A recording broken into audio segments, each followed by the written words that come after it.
And welcome to the Hannity Vegas Forum. Tonight, we are coming to you live from the Wynn Hotel, Resort and Casino. We are on the Vegas Strip tonight, and over the next hour, you will hear directly from presidential candidates Mitt Romney, Newt Gingrich, and Rick Santorum.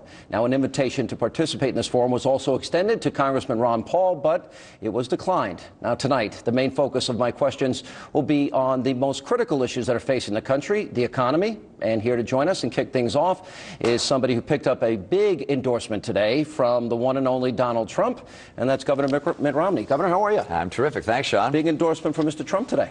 Very pleased. He's a man who's created a lot of jobs, and he shares my concern about China. The fact that China has been able to run roughshod over many industries in this country, and that presidents have looked at it, have complained about it, but really haven't taken action to stop China from taking away our jobs. How do we get fair trade practice without starting some type of trade war or protectionism? It's a balancing act. How do you pull that off? Well, you have to open up new markets. A highly productive nation like ours has to have new markets to sell goods to in order to continue to grow. But if one of those markets, one of those countries, begins to cheat on the agreement and to unfairly attack our markets and kill jobs here, you have to say, whoa, whoa, whoa, you got to live by the rules of fair trade. And I know some people are concerned that if we hold China accountable, that they'll fight back and begin a trade war. But don't forget, they sell a heck of a lot more stuff to us than we sell to them. They don't want a trade war any more than we do. And you have to stand up at some point and say enough is enough. You've killed too many jobs. You can't keep manipulating your currency. You can't continue to steal our designs, our patents, our know-how, and you can't hack into our computers. And if you do, there will be consequences. All right. And what can the consequences be, though? What if they say, we're not going to change anything? Well, the consequence is to do what I'll do on my first day in office. I will label China a currency manipulator. And under U.S. law, once that label has been affixed, the president is able to apply tariffs to any of their goods where the president believes that their unfair trade practices have cost American jobs or killed American industries. I'm making it very clear to the Chinese. That's where we'll go if they continue the practices they're pursuing right now. All right. Newt Gingrich has brought up an issue about the delegate count distribution. In other words, according to the Republican National Committee, they were supposed to have proportional distribution of delegates till April 1st. He may challenge this. As the rules are written, how do you interpret them? Well, it would be nice if Speaker Gingrich would challenge the rules before he's lost as opposed to after he's lost. He did that in Virginia. He said, look, I don't think it's fair to have to get 10,000 signatures. That's after he worked hard to get the 10,000. I got him. Ron Paul got him, but he didn't. So he wants to change the rule afterwards. Apparently, he wants to change the rule in Florida. We knew what the rules were going into it. But now that he lost Florida, he wants to find some way to do better. Look, I'm not terribly concerned about the rule process. It's going to be worked out by the Republican National Committee. I intend to do well and to get the delegates I need. I doubt it's going to come down to a contest of, he's got 6 more delegates or I've got 8 more in this state. I think one or the other of the people in this race will end up with the lion's share of the delegates, and we'll be able to take on President Obama without going to a convention all counting delegates. All right, let's go to the race, if we can, for a minute here. This is pretty fascinating, almost unprecedented. And politics is my love, and I love following presidential politics in particular. Going into South Carolina, you coming out of New Hampshire, you had a double-digit lead going into South Carolina. You have 2 debates in a week, a double-digit lead becomes a double-digit loss. You go into Florida, you're down double digits. You have 2 debates, you turn a double-digit loss into a double-digit victory in Florida. Big victory in Florida. How do you interpret this? In other words, the ebb and flow of this is kind of like unlike anything I've ever seen. Well, I've been fortunate over the last year. I've had pretty steady support, but there have been some other folks that have jumped to the lead and then, dwindled down over time. And the speaker got a good boost in South Carolina. I think he had 2 good debates, frankly, by taking on the moderators. He wasn't going after President Obama, didn't go after the other candidates. It was just a chance to really whack on the media, the mainstream media. That came across well. The audience loved it and gave him a big boost. When he came to Florida, and it actually was not about the moderators, but about the candidates, he didn't do so well. He initially said, well, the audience in the first debate was too quiet for him. Then he said in the second debate, the audience was too loud and too boisterous. And then he said he didn't want to debate in settings where the moderators are members of the media. Look, you don't get to choose what kind of debates you're going to have. When we go up against President Obama, it's the Presidential Commission on Debates that'll decide who are the moderators, how long the debates will be, how many there will be, and I'm ready to debate President Obama anywhere, anytime, anyhow, because I happen to know that his experience has not led this country to greatness. I want to get to that in a minute. When you spoke the other night in Florida, you did address this issue. You said our opponents comfort themselves with the thought that a competitive campaign will leave us weak and divided. You said that's not true. A competitive primary does not divide us, it prepares us. So in many ways, do you think that these debates, this battle back and forth, even as contentious as it has gotten at times, has been good for whoever the nominee is? If that's you, has this made you stronger? Because I felt watching you in Florida, for example, I felt that you really needed to step up in your mind. I got the sense that you had put a lot of time and effort into saying, I'm not going to lose this debate. I'm going to fight hard in these debates in Florida. And I thought in that sense, you know, Newt Gingrich might have helped you become stronger. It may sound a little strange, well, but there's no question, but a primary process, all of the debates, the give and take, it allows you to hone your message and prepare for the big contest with Barack Obama. The mistake I made in South Carolina was just focusing all of my effort on Barack Obama. And at the same time, my opponents were going after me and hitting me pretty hard, and I was standing above the fray, focusing that doesn't on work, does it? You know what? It didn't work. And so we came to Florida, and I said, you know, enough is enough. If you're going to attack me, I'm going to respond, and I'm going to answer the attacks with truth. And if you don't like that, why, that's just the way it's going to be. because this is what the general campaign is going to be. President Obama, the Democrats have already telegraphed what they're going to do. Republicans want dirty air and water. They want kids with autism, Down syndrome, and the elderly to fend for themselves. And by the way, I would assume if there was a Paul Ryan look-alike throwing Granny over the cliff, that there might be a nominee, Romney, throwing Grandma over the cliff before all said and done. Are you prepared for that? No. And how do you respond to such attacks that are so blatantly false? What is the strategy to deal with that? No, there's no question. You have to be prepared for that, and I am. And you've got to be able to fight. You've got to have the facts on your side. You've got to make sure the message breaks through. And I'm looking forward to debating President Obama, because when he, for instance, stands up and says, you're throwing the elderly over the cliff, and runs an ad like that, I'll say, shame on you, Mr. President. You're the only president in history that cut Medicare by $500 billion. And why did you cut it? To pay for Obamacare that we don't want and we don't afford, and we can't afford. This president is on such shaky ground, and his record is so bad. Anyone who has any skill at telling the truth and confronting another individual will be able to take him to the cleaners. You reminded, it was 2 days ago when 2 days ago, 3 years passed. That was in February of '09 when he first became president, that he said, if I don't fix this, it's going to be a one-term proposition. You said, we are here to collect. Yeah, absolutely. I mean, he has been a failure. There's no question about that. He has failed internationally. I mean, and I know we're going to talk about that in a moment, but his failures around the world are really breathtaking. And domestically, we've seen record numbers of people fall into poverty. You have 25 million people out of work or underemployed. You have median incomes have dropped by 10% in the last 4 years. This presidency has been a failure. And I think the president doesn't want to talk about that.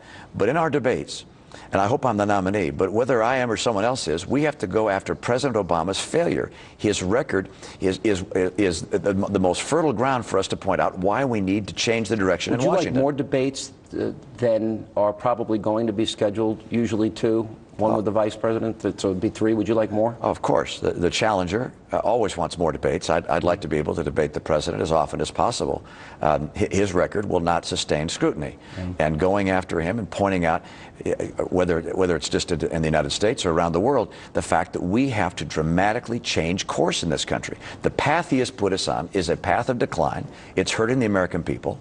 It's putting us in greater jeopardy, and our interests in greater jeopardy around the world. We have to change course. And beyond that, we've got to fundamentally restructure and rebuild the American economy and change the relationship between government, state, and citizen. Governor, stay right there. We're going to have more with Governor the Hannity Vegas Forum. And still ahead tonight, we'll be joined by presidential candidates Newt Gingrich and former Senator Rick Santorum. But first, we continue now with former Massachusetts Governor, presidential candidate Mitt Romney.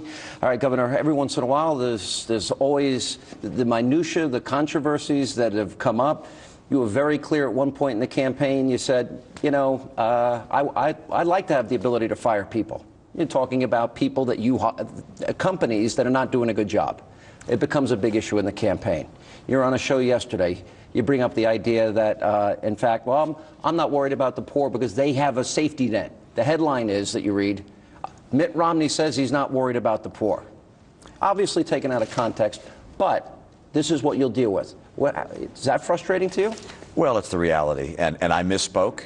I wish I wouldn't have said it that way. I've made the same thought part of my speeches over the last year or two, which is that I'm really concerned about middle-income Americans. I want to help middle-income Americans. I want to get people out of poverty into the middle-income category. But, of course, I'm concerned and worried about all Americans. And I want to make sure our safety net is appropriately able to care for our poor. I'm concerned about all citizens. But now and then, you misspeak. You have to acknowledge it. It was something I did not intend to say in the way it was said, but I recognize that's part of the political process. You said lead, follow, or get out of the way. Yeah. It's time to get out of the way, talking about President Obama. Yeah. Not going to be an easy task, not easy to defeat a sitting president. What do you think are his biggest failures, and where do you think he's gone wrong? In terms of, is it his ideology? Has he listened to other people? Is he lazy, as he says? Where's he gone wrong? Well, he's gone wrong by thinking domestically that Washington is the source of our answers and the source of our strength. And he follows a long tradition of people who go to Washington, spend their time there, and think that they have the answers for America's needs. What America needs is not a president that wants to expand Washington, but instead a president that wants to dramatically reconstruct the way Washington is built. And by that I mean taking what Washington does, in some cases cutting off programs, just ending them, stopping them. The test I have is this program so critical it's worth borrowing money from China to pay for it? And on that basis, I'm going to get rid of programs. Number two, I'm going to take a lot of what Washington does, and I'm going to send it back to the states and send it to individuals, to citizens, and to private enterprises. Get Washington out of the business of Medicaid and probably food stamps and housing vouchers. Get that back to the states. And then I'm going to shrink Washington.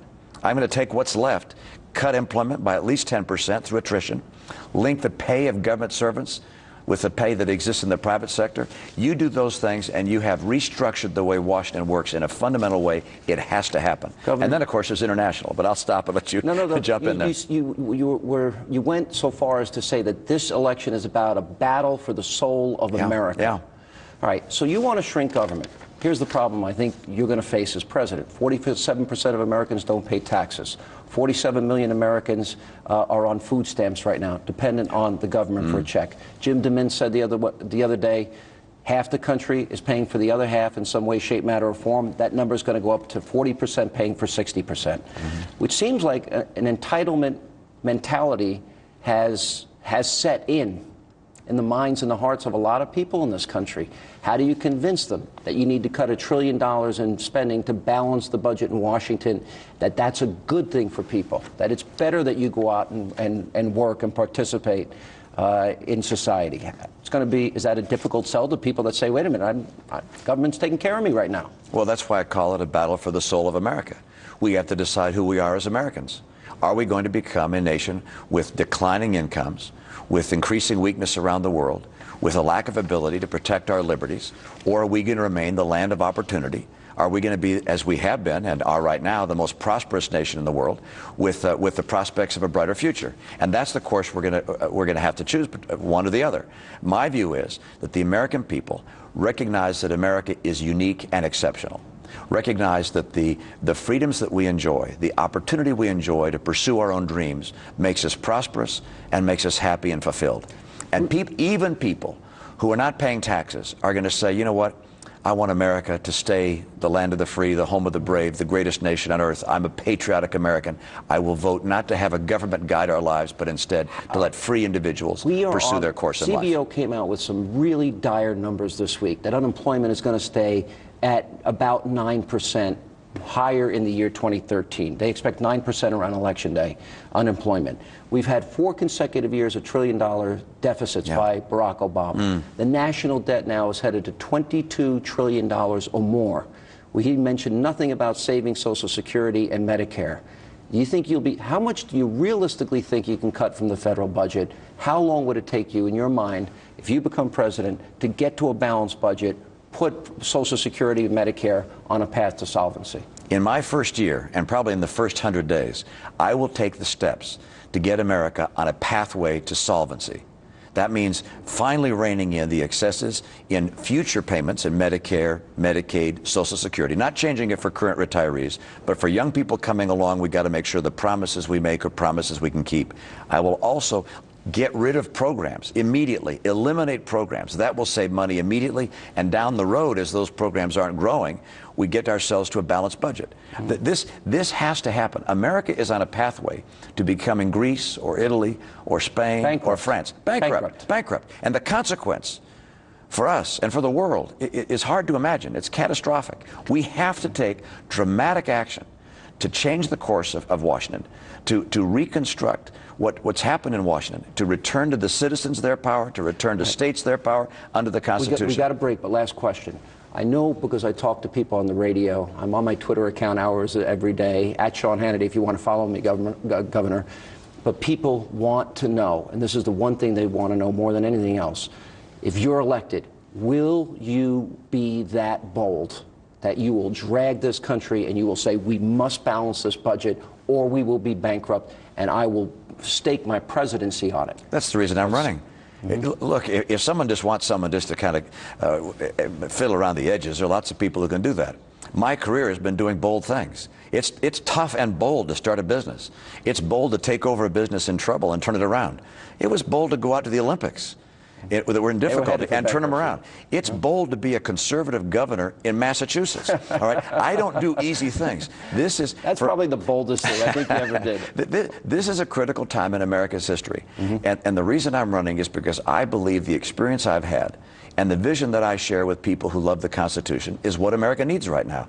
And I'm going to get America on the right track because I believe this nation must remain the exceptional leader of the world. And this president's taking us in a direction of weakness and decline. It's unacceptable. All right, Governor, great to see you. Thanks so much for being with us. We really appreciate it. Thanks, Sean. And thank you for being with us. We're going to have the governor back here tomorrow night. We're going to talk foreign policy. And coming up, our forum in Las Vegas continues from the Wynn Las Vegas Resort and Casino. Coming up, Nevada, and Hannity, our Vegas forum continues tonight. The main focus of my questions is on the most critical issues facing you and your families, and that is the economy. And still ahead, we'll check in with Senator Rick Santorum. But my guest up first, I am joined by former Speaker of the House, presidential candidate Newt Gingrich is with us. Sir, how are you? Good to be with you. Welcome to Vegas. Good to see you. Let me start with where we are in the campaign. Now, this is pretty fascinating. You started out before South Carolina. You were down double digits coming out of New Hampshire. Within a week, 2 debates later, you won by double digits. You were up by double digits in Florida. 2 debates, changes, you lost by about the same margin that you had won in South Carolina. How do you describe the volatility of this race? What's going on? I think it depends partly on what the voters see.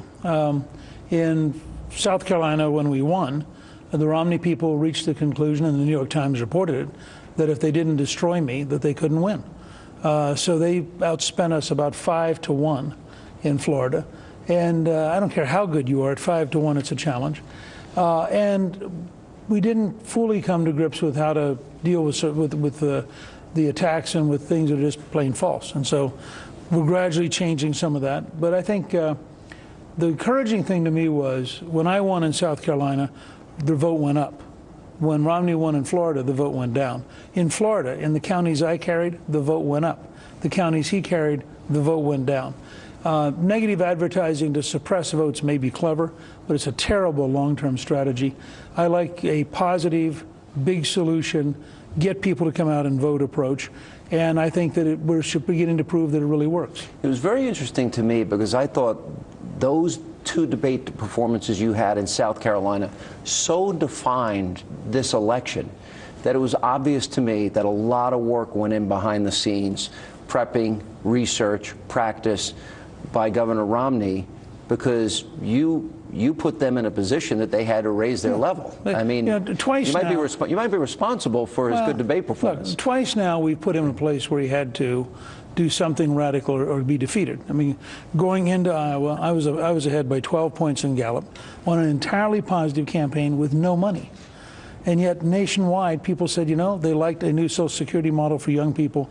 They liked my tax program that the Wall Street Journal said was the most aggressive job creating program. They liked the idea of a 15% flat tax. I mean, all these things were working. So Romney threw in $3.5 million in Iowa in negative ads, stopped me in my tracks. We took New Hampshire to think it through. came back in South Carolina, beating by a historic margin, the biggest margin in South Carolina history. They stopped on Sunday morning afterwards and said, okay, we have to throw in the kitchen sink to see if we can destroy Newt, and use the word destroy, which I thought was a little strange in a party primary. They came back and they hammered me pretty good. And I frankly felt, and I was so grateful to the thousands of people who volunteered, because we had a people power versus money power primary, and we were still standing, which was not what they intended. And so here we are in Nevada. But all right, now that this has happened to you twice, you've had to withstand pretty strong attacks in Iowa. It pays off. Negative advertising, anytime you poll it, we've done this with Frank Luntz, anytime you poll it, people say they don't want it, but when it's used, it works. Sure. Okay. Now it's happened in Florida. So, and I would anticipate that Barack Obama, if you're the nominee, is going to have a Newt lookalike throwing grandma over the cliff, you know, first hitting a couple of trees on the way down to her death. I mean, it'll be that dramatic. So it's going to be something you'll deal with throughout. Sure, and our strategy is going to be to develop basically a big truth campaign and surround the attack ads. And I think we can do it. And I think that people ultimately don't want to have a candidate who tries to buy the presidency with attack ads. People ultimately want somebody with real solutions, which is why my speech the night of the primary in Florida got tremendous response, because I was totally positive. You know, I didn't worry about Romney. I worried about America. I worried about what do we need to do together to get our country back on the right track. The other thing that became obvious in Florida that is historically interesting is that the entire Republican establishment became unhinged. I mean, when you have a guy as smart as Elliot Abrams write an article that's so false that Rush spends 2 hours taking it apart, it's repudiated in National Review for the actually the American Spectator. The American Spectator, yeah. And Faith Whittlesey, former ambassador to Switzerland, former Reagan top aide, takes it apart. You get some flavor of how frightened the establishment is that I could win. And I thought there was supposed to be proportional distribution of delegates up until April 1st. It was written that you may challenge. Well, it's not me. It's delegates in Florida. The Bill McCollum, who was the Attorney General in Florida and was my campaign chair. This is a lawyer fight, and I'm a historian. He says as a lawyer there's no question. Michael Steele, who was chairman when the rule was adopted, says there's no question. Florida will be proportional representation. And that means that Romney's advantage, instead of being 50 delegates, will be about a net of 10. And that makes a huge difference. I suspect it'll be a fight somewhere between now and there. But I'm told by the lawyers that it's pretty clear that it's supposed to be proportional. All right, we're going to take a break. We're going to come back. We'll have much more with the former Speaker of the House, and then Senator Rick Santorum. He's going to step into the Hannity Vegas Forum tonight from Las Vegas, Nevada. And this is the site of the Hannity Vegas Forum, where the presidential candidates are sitting down to talk about their plans for getting the American economy back on track. And we continue to be joined by former Speaker of the House, presidential candidate Newt Gingrich. You said in your speech the night of the Florida primary, you said, we are going to every place. We're going to win. We're going to be the nominee in Tampa. You are going to contest everywhere. And then you went on to say it's going to be people power defeating money power in the next 6 months.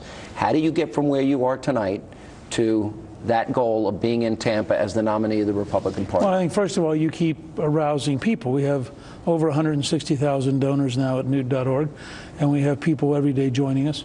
97% of them give less than $250. You develop big issues. A personal Social Security savings account for young people, a tax cut program that includes a 15% flat tax, a program of replacing the Environmental Protection Agency with a brand new Environmental Solutions Agency, the kind of steps necessary to balance the federal budget, the things that enable people, you know, repealing Dodd-Frank so that you can improve housing prices, help small business, and save independent banks. As people look at this kind of aggressive program, they begin to say, here's a candidate who actually knows what he's doing, knows how to do it, and who would not just defeat Obama, but would actually change Washington. You said if Obama is reelected, it will be a disaster for the United States of America. I don't know if you've had time. I know you're on the road. I know you've been busy. This has been a primary week. But the CBO came out with a report with devastating numbers. Taxes will go up 30%. By the end of this year, unemployment will be back at 9%. Next year, it will be even higher. They project trillion-dollar deficits as far as the eye can see to an area of anywhere between $22 and $25 trillion. You get the nomination, you win the presidency. How do you even begin to contemplate, well, paying down that debt? First of all, you have to run as a team this fall, because you want to elect a Republican Senate, you want to elect a Republican House, and you want to be elected on a commitment that in the first 2 weeks they will repeal Obamacare, repeal Dodd-Frank, repeal Sarbanes-Oxley. As president on the very first day, I'll go through a series of executive orders, including abolishing all the White House czars, issuing the permit for the Keystone Pipeline. So literally, if the Canadians will wait until January 20th, we'll build the pipeline to Houston. They may make a deal with the Chinese before And that's why I'm being very open and saying, give us a few months. It's less expensive to come to Houston than to go across the Rockies. It's better to have an American partnership than a Chinese partnership. And I think it's important to send those kind of signals. So you'll see a series of those steps the very first day. I think we can dramatically turn the government around. It took us 3 years to get to a balanced budget when I was Speaker. And I think as president, it probably will take 5 years because of this president. But I think it can be done pretty rapidly. You talked about a lot managing decay and referring to Mitt Romney. If you want a manager, he would manage it. The one issue that when I meet people and I walk around and I read Twitter and I read my emails and I take phone calls on radio, the one thing that is constant is people saying they want a dramatic change. Right. And it seems to be more challenging because half the country is getting a check from the government. Right. We have created an entitlement society. It seems to me, almost inevitable, unless bold change is. I don't think half measures will work. Let me put it that way. Well, half measures are irrelevant, but the reason I describe managing decay versus fundamental change to get us back on the right track is simple. I served with Reagan, very dramatic change. When I was Speaker, we did things as big as welfare reform. 2 out of 3 people went to school or went to work. Biggest entitlement reform in your lifetime. So I think I have a pretty good notion of what large-scale change is like. And remember, we did welfare reform with a Democrat in the White House. So start with the difference. When Romney was governor of Massachusetts, he not only did not change the culture of Massachusetts or the politics of Boston, but in fact, he was the third from the bottom in job creation. He raised taxes substantially. He got Romney Care, which is the precursor to Obamacare, and the result was there were no new jobs. We're running out of time. So after Iowa and Florida, you will not allow negative ads to define you, and you feel you have a strategy to combat that. I think it is very possible, with a lot of work and discipline, to keep communicating new ideas and new solutions, and to bring together people who want to really change Washington so that we have a movement across the country, and that's what New.org is all about. All right, Mr. Speaker, good to see you. Thank you so much for being with us. And coming up next, as the Hannity Vegas, Nevada tonight, as we are coming to you live from the Wynn Hotel and Casino. Now, you've already heard from presidential candidates Mitt Romney and Newt Gingrich, and joining me now is former Pennsylvania Senator, presidential candidate Rick Santorum. How are you? I'm doing great, John. Good to be with you. All right, now you said you got a little bit of a cold, but you've been through a little rough time here. Well, yeah, we went through a rough time with our daughter, and I got her cold. Right. But caring for her and being with her for a couple of days, and look, it's part of the process of being a dad. When kids come in and they get sick, you get sick. And she's home today. We're feel very blessed. I want to thank everybody, including you, Sean, for your outpouring of support and prayers. And I have no doubt that made a big difference. She was in pretty rough shape on Saturday. How bad? I know you haven't talked a lot about it, and if you don't want to, I would totally understand. But it was pretty bad. Well, she has a disorder. She's not. There's been some rather maddening articles written about her condition, and she has a disability like Down syndrome. It's a chromosomal disorder. She's not gravely ill in the sense that she's chronically ill. She's not. She doesn't have a terminal condition. She's someone who has a disability, and as a result of that disability, there are certain health risks, and one of them is respiratory. That's the big threat to her, because her lungs are not particularly strong, and airways are limited, things like that. And so when she gets sick, it's a very, very serious offense. And she got pneumonia this time, and it was a serious serious time, and we thankfully got her in the hospital, and the doctors did a great job, and were able to open up her airways and create that breathing that was necessary to help bring her back, and she did great, and she's doing fine now. We're glad to hear that, Senator. And she's a wonderful, joyful, happy little girl who loves her dad and mom and all of her siblings beyond belief. She doesn't have enough siblings. I think she needs a few more brothers and sisters. She is surrounded with love 24/7. All right. To Florida. Newt may contest the idea of whether or not there should be proportional distribution of delegates. Yeah. The RNC had said that was going to be the case until April 1st. Right. What was your understanding, and do you think Newt's right? What do you think? Look, what I was told when we went down to Florida was that it was winner take all unless someone contested it at the convention. And the rule is that April 1st, you don't have winner take alls, and prior to April 1st. Prior to April 1st, and that someone could contest it. And the idea was, well, it's winner take all unless there's a open convention, in other words, that we don't have somebody with a majority of the delegates to win, and then you can petition to have those state apportioned. And I think that's the case with Florida. It should be the case with Arizona and others who claim to be winner take all before April 1st. Yeah, you for the most part have stayed out of this big battle that's going on between Governor Romney and Speaker Gingrich. Yeah. Although you seem to be now getting into it. You released a new ad yesterday.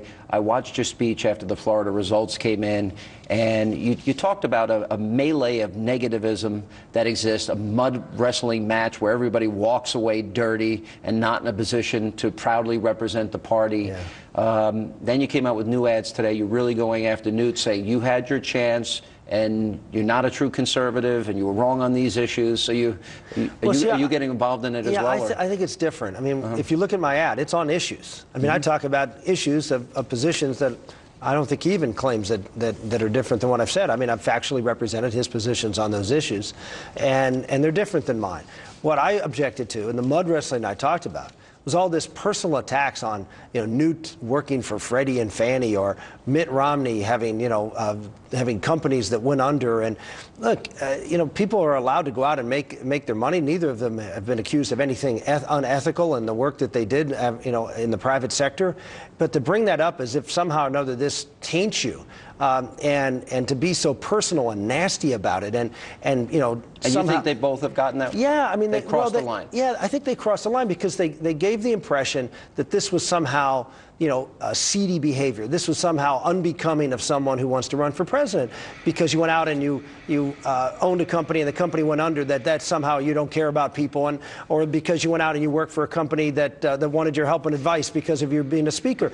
Those are all legitimate things to do. Isn't it reality this works?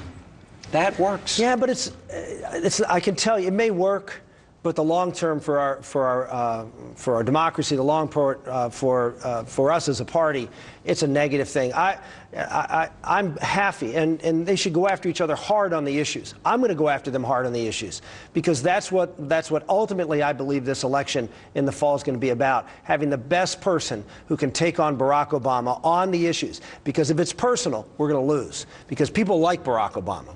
I mean, you may not particularly love the man, but if you look at his personal ratings, people think he's a nice man. People think he's a good family guy. When we get back, because I don't see the Barack Obama in 2008. He can't run the same campaign. It's true. Because, he's a known entity now. Yeah. He now has a record. He didn't have a record in 2008. Go after the record. That's my point. But he's going to go after. He's going to say Rick Santorum is going to throw Granny over the cliff. And I'm happy to go out there and tell him why he's the one that actually is going to cause Granny to go over the cliff by not doing anything to... Poor Granny. Either way, she's going over the cliff, according to... She's listening. Granny and everybody else will go over the cliff if we don't get our fiscal house in order here, and that's the problem. All right, Senator, thanks for being with us. Don't go away. We'll have much more with presidential candidate Rick Santorum in Nevada, and we are speaking to Republican presidential candidates. And still with us, we continue with former Senator and presidential candidate Rick Santorum. All right, let me ask you this, Senator. Walk us through a path to victory, because this has been, you win Iowa. Well, first you didn't win Iowa, but then you won Iowa. Right, but you won Iowa.